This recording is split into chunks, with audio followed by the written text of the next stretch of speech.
Você imagina o seguinte, só para complementar o que você está dizendo. Imagine que você tem dentro de você uma essência, que é aquele nous que a gente viu ainda há pouco. Tá? Colocar só assim pequenininho para caber. Essa essência é toda baseada nesses valores morais que você está falando. Aí, em volta disso, você tem uma aparência, que é aquilo que a gente chama de personalidade na filosofia. Que essa foi moldada pela cultura. Lei do menor esforço, tirar vantagem em tudo.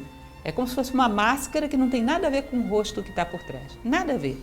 Aí quando você aprende a respeito de valores ou tem contato com uma pessoa que tem valores e você resolve impor a si próprio um código de conduta, você cria, é como se aqui fosse o ser, aqui fosse o estar. Isso é um exemplo de Scruton também, tá? Aqui é o ser, aqui é o estar, e aqui é o querer ser. Eu imponho sobre mim mesmo um código de conduta humano. A transformação da máscara. Uhum. Isso. Aí você vai dizer, mas você não está sendo espontâneo. Ser espontâneo, se você procurar no dicionário, significa manifestar aquilo que você é.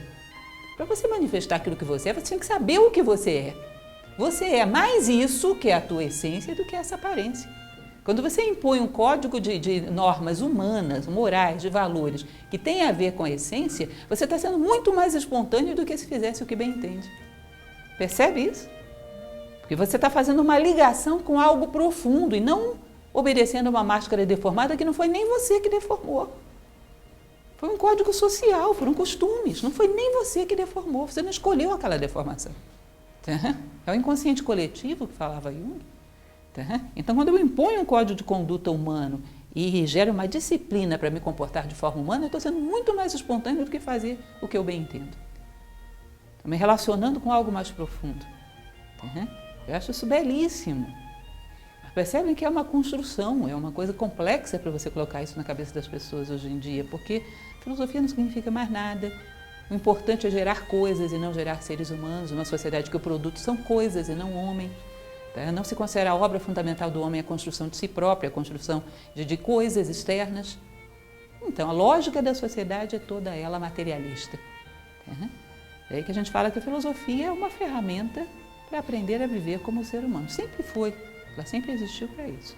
Mas hoje é a contramão do nosso momento histórico, considerado algo inútil.